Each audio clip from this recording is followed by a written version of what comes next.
on Racing Pulse, the Victorian Form Preview.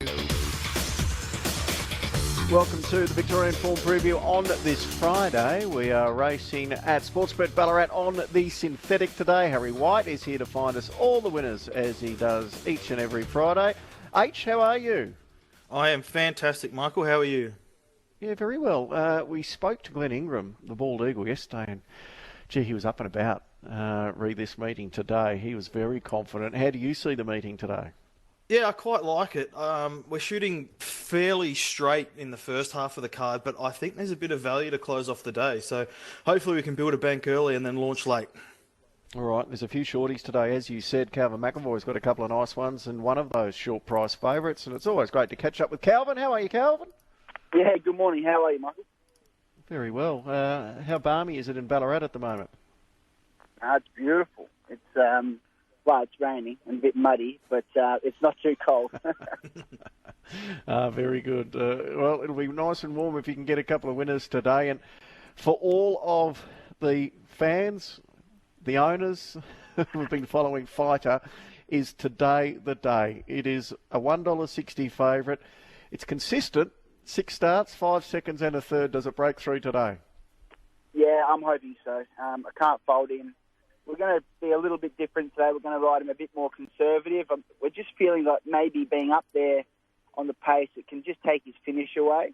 So hopefully with something to chase, it looks good speed. I'm hoping with something to chase, he'll show his true ability today, but I can't trust him. Yeah. All right. Well, hopefully that's the difference. And then in race 7, you can have another win with the difference. First up today, how's the difference going? Yeah, really good. Look, he's second up today. He ran at Caulfield. Oh, second up, sorry. Ran okay, just blew out late.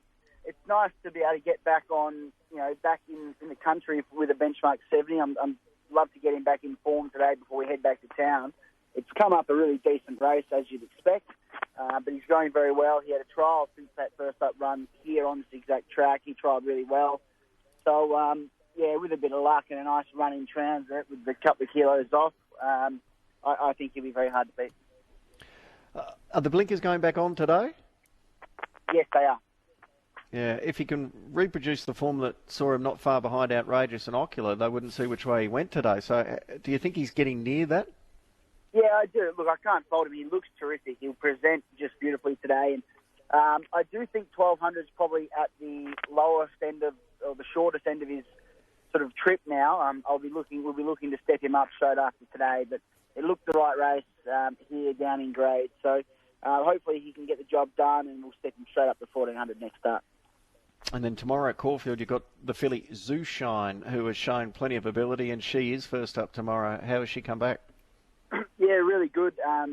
Trialled up well. I'd prefer we'd be on a good deck rather than a soft deck. So I don't think they're getting a lot of rain down there. So I'm hoping that the tracks will improve. She's in really good order. We've sort of been biding our time a little bit since her jump out at St Arnaud, but kept her nice and fresh. She looks terrific. Will Price has won on her at Caulfield. Looks a lot of speed, of course, even with that, especially with that Sydney horse. So I could see her sort of box seat, and hopefully she's bits that he can zip past them. And you've got a big team over in Adelaide as well. Who's the best there? I like the 2-year-old's quite a nice horse. If he gets it right, he really let us down last preparation as a colt and really embarrassed himself and embarrassed us. So hopefully he's on his best behaviour. I think he can run well, and also looking forward to a nice horse called Frankie Pino resuming. He'll handle the wet track. He's nice and fit first up at over 1200 in race 8 tomorrow. Good on you, Calvin. Best of luck over the weekend. Thank you. Thanks very much. So that Frankie Pino goes around in the second last, I should say, at Morphettville tomorrow, and it's an $8.50 chance. So that could be a little one for the punters tomorrow afternoon. $8.52.70, race 8, number 4, Frankie Pino. All right, Harry, let's get stuck in today's meeting at Sportsbet Ballarat. The first race at 1 o'clock. It is a maiden over 1,000 metres, and we do have an odds-on favourite here. Bixalon was around about $2.10 when Glenn Ingram tipped it yesterday off the trial files. Now into $1.80. Sweet Home Alabama $4.60. Do the Nana at $9 as well. Indo odds on. Is it an odds-on's chance? Blixlon in the first? Well, maybe. It was even money, I thought was a fair price. So obviously the punters have taken that and it's come in. We'll see what happens. I think it is the clear one to beat. Resuming Gelded looked really good recently, winning a polytrack jump out at Flemington. That was in good time for the morning. I think the form through his last prep has subsequently stacked up well based on his efforts in said races. He looks well placed in a field of this calibre. Number 10, Sweet Home Alabama, is expected to be prominent in the run, should be suited to the 1,000-metre trip. She's only missed a minor placing once in 5 career starts, so that obviously counts for something. Do the Nana, number 4, went around as favourite on debut, pulled up with a slow recovery. Forgiving of that, his recent jump out leading into this prep was satisfactory, and then abated. Won a Cranbourne jump out leading into this prep, which was good. Prior form is hit and miss, but based on best efforts, all of which have been over this trip, he could prove competitive. 2 looks pretty hard to beat for me. 2, 10, 4, 1. 2, 10, 4 and 1 in the first. Race number 2 is a maiden over 1,200 metres. Take out 12, 14, 15, 16, 17. Clap is the firm favourite. $2.10 first up. Zoomatic $4.60, Rattel at $6. They were down to Bondi Tiff at $8.50. Now, Rob Hickmont was on with the Brecky boys this morning. This is what he had to say about the favourite, Clap. Yeah, look, we give him a jump out trial at Centura. He's had a couple of jump outs. He's forward enough for the race. There's no issues about fitness levels. And, look, big field, obviously, but with the no scratchings at this stage. So we'll come into 8 of 12 and if you're able to take a nice, hopefully 4th, 5th position there with a bit of cover and, probably hard to beat. But as you say, mate, he's pretty short in the market. Yeah, well, there you go. Are you willing to take 2.10 here, Harry? Yeah, I am. I think Clap's the best bet of the day. I thought the horse ran really nicely through the line in that Tatura trial that Rob mentioned. Looks wound up and ready to fire fresh. He was good in his first prep, sort of finishing within 2 to 3 lengths off the winner on each occasion. We've seen the form through those races. Stuck up well since through the likes of Diamonds in the Sky and Djumbuck, just to name a few. His draw has improved with those scratchings, so he actually maps okay. And with a few of those scratchings being key scratchings, I just think he's really well placed. Better than even money now. That's a bet for me. Bondi Tiff will be forward again, gets every chance, but she can be weak late. Retell, resuming, goes in for 3rd. He generally fires first up, has had some market support this morning, and then Zoomatic makes her own luck from on the pace. So there should be no excuses there either. 3, really keen on, ahead of 7, 5 and 11. All right, 3, the best bet of the day at around about $2.10 for Harry. Race number 3, this is the short-priced favourite Fighter. We just heard from Calvin McAvoy. Has not been a punter's pal, getting beaten every start. Pretty much as odds-on favourite. 5 seconds. It's $1.60 today, Fighter. Grabowski's another one that knows how to run second. Has finished second its last 3. It's the second favourite at $5.50. Jamcrow at $8. So would you have the braveness to step in at $1.60 for Fighter today, Harry? Oh, I agree with Calvin. The horse is hard to trust, and as you said, gets rolled generally as favourite. Last start was really short. I still thought there was merit in that run. He just doesn't run poorly. He just never wins. He finds 1 or 2 better. Case in point being that last start. I think fitter now, up in trip. He doesn't have to be so forward. I'm glad I heard Calvin say that in the run, and I just think he gets his chance. If there was a race, this is the race for Fighter to be winning. Grabowski, as you said, is another one who's fallen into that serial place getter category of late. But again, there's been merit in those runs. He's been freshened, steps back a furlong and trip from last time out. Hampton Cove at a bit of a price in for 3rd. He made the pace here last time and was game in defeat. And then Jamcrow resumed in a similar profile of race here. Was gutsy off a wide run. He's drawn better and strips fitter. 3, 4, 5, 6. 3, 4, 5 and 6, race number 3. Race 4 is a 58 over 1,400 metres. In this race, we can take out 13, 14, 15, 16, 17 and 18. Channing is the $4 favourite. Orphaline at $4.40. Rone at $5. Miette Star $6.50. So this race is a bit more open. Channing, the $4 favourite. Which way are you leaning? Yeah, I thought this was a bit of a tricky race to sort out. I'm going with number 10, Miette Star. Drawn to receive no favours. The gate has improved a bit with scratchings, but she did stick on well last start over the trip after a wide run throughout. I thought her maiden win prior when first up was pretty solid.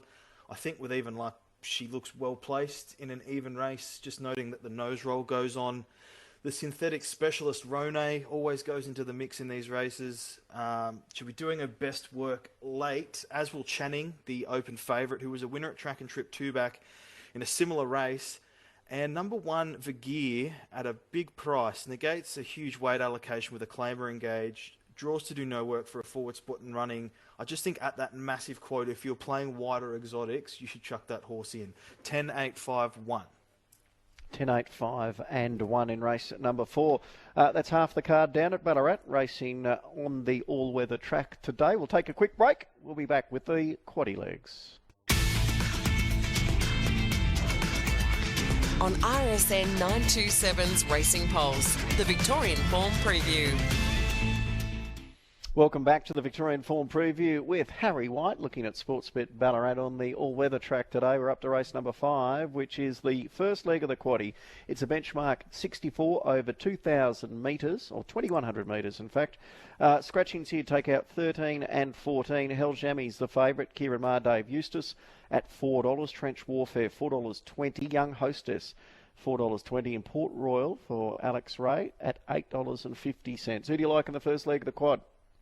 I like number 9, Young Hostess. I thought was an impressive winner at Track and Trip last start, was going around as an open favourite that day. I just don't think there's anything to really suggest she can't go on with it and notch up a double. I think the key with her is that we know she runs out this trip strongly and loves synthetic going. Those factors are queries with some of the other key runners in the market for mine. She will get back, so watch for her late. 9 to beat 6, Heroic Fighter. Forgiving of the latest effort of that horse, was racing quite keen up front. All runs beforehand in similar races were solid, and despite drawing wide, he actually maps quite well. Number 5, Deserved, was disappointing last start, but third up and out over a suitable winning trip, I think can see her competitive. And then Trench Warfare, I'm not convinced will run out this trip strongly, but he does have arguably the best prior form lines to reference. And the market's keen on his chances in, again, what's an open race, so he has to go into the quaddie. 9, 6, 5, 8. 9, 6, 5 and 8. Race number 6 is the second leg of the quaddie. It's a benchmark 64 over 1,000 metres. We can take out 7, 8, 9, 10, 12, 15 and 16. Better Kick for Steve Richards is at $3.10. First up today, the Mobot, $3.20. A Good Yarn, $7.50. And Kozlowski is at $9 as well. Better Kick first up. Steve Richards for John Allen is the favourite. Do you like Better Kick today? Must be a chance, as I thought it jumped out quite well leading into this. I thought might need luck at the right time from a low draw. There is a lot of scratchings, so that should help. It's still a good race with those scratchings. I'm going to stick with number 4, the Mobot. I thought was an impressive winner at Track and Trip last start, albeit in weaker grade, but she did lump 65.5 kilos, so 5 kilos lighter this time around. She's a distance specialist, maps to be forward in the run. And I think that best prior efforts, well, we've seen, they're better than this grade. So I'm happy to have the 4 on top of the 3. Kozlowski gets in nicely weighted with a 3 kilo claimer in Kieran Quilty. Was a winner at Track and Trip 2-back before finding one better last start. He's just really consistent and seems to grow an extra leg on the all-weather tracks. Better Kick, as I said, has jumped out well, goes into the mix. The market's keen on that horse. And Toffee Dole is an interesting runner. Resuming for yet another new stable sparks my interest, and I'm guessing it will, especially for the starting price profilers doing the form as well. Prior form has been good, and like I said, the horse has always been in the market. 4, 3, 6, 13. 4, 3, 6 and 13, race number 6. Race number 7's a benchmark 70. This is over 1,200 metres, a good race too. We take out 11, LeSeur, Evening Glory, who was trying to get a run at Caulfield tomorrow as the 370 favourite. Our Win Spirit, $4. Trip, $4.40. The Difference, we heard from Calvin McAvoy, thinks it's got a good chance at $6, and then we're out to $10 the remainder. Who do you like in race number 7? Yeah, this is a really good race. As such, it's a tricky race to assess from a form point of view. You could certainly go wider than my top 4 picks in this leg of the quaddie. I've sort of stuck to 4 because I want to get some sort of a percentage. I'm going with a bit of value, hopefully. Smart Alyssum was the first up winner here last prep in what I thought was a stronger race. Noting that Jamie Mott piloted him that day and he rides him here. One jump out leading into this preparation was good. There is a noticeable lack of speed on paper, so I'm hoping that there's some sort of intent to be closer in the run with this horse. And with that, I think it can be hard to beat. At a price, number 7, Trip, is the one that maps to get the fairly uncontested lead, and we know that this track can favour on-speed runners. I'm expecting her to prove hard to run down. Number 1, Our Win Spirit, has won 3 out of 4 runs here. The one defeat was a 3rd placing to my top pick, Smart Alyssum, so we can tie that form in. The horse is deservedly right in the market. And then Evening Glory, as you said, gets sent here rather than Caulfield tomorrow. Jamie Carr was originally booked to ride, late altercation, Damien Thornton on.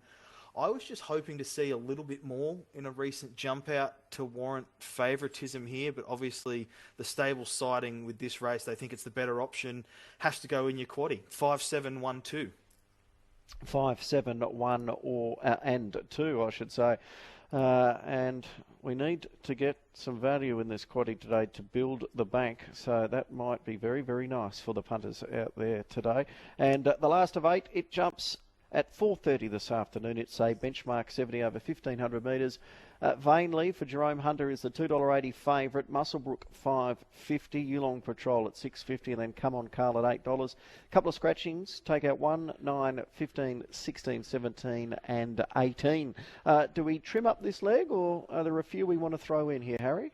No, I think there's a bit of value again to be had in this race, and I've done my timeline, Michael. I think you were just about the right age when Warrant, the late 80s, early 90s glam rock band, released the song My Cherry Pie, which I'm guessing the horse My Cherry Pie is named after. So with that said, I'm hoping there's some value in that horse who resumes. I thought her recent trial win was rock solid. She was a first up winner last prep over a similar distance, albeit in weaker grade. Her last run prior to a spell over the mile, she led throughout. It was a top effort. The horse just seems over the odds. Talia Hope coming for the one ride for Mitch Friedman. I can entertain that horse at double figures. You can play each way if you want to. Vainly the favourite, obviously looks the danger. The market reflects that. He kicked off his prep with a win and hasn't missed the minor money since. Musselbrook finished off strongly late to score over the trip last start. His wins are spaced, but he's rarely ever far away, and I just couldn't risk leaving that horse out of the quaddie.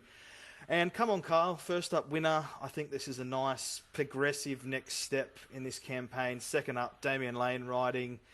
Could run a race again, has to go in the quaddie. But My Cherry Pie, the value, 5, 10, 4, 7. 5, 10, 4 and 7. We are getting some good value today at Ballarat. Fingers crossed we can land this quaddie, as well as your play of the day in best bets, which are... Best, I think, race 2, number 3, Clap. There's been a few scratchings in that race. Very, very hard to beat at even money or better than slightly. We can definitely play there. Value, race 8, number 5, My Cherry Pie. Quaddie, tricky day. First leg will go 5, 6, 8, 9. Second leg, 3, 4, 6, 13. Third leg, 1, 2, 5, 7. Last leg, 4, 5, 7, 10. Play of the day, Jack Hills on a couple of the shorties at the start of the card. Rather than back them, especially Fighter at the rock bottom odds, we can play him to win the Jockey Challenge at around $2.60. Oh, I like it, H. Who's your best tomorrow at Caulfield?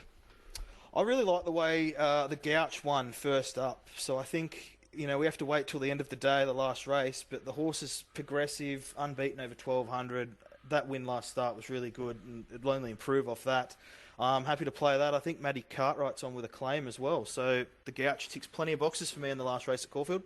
Yeah, it's going to be a popular horse come the last race tomorrow at Caulfield. Good punting today, Harry, and I'll catch up with you tomorrow. Thanks, Michael. Look forward to it.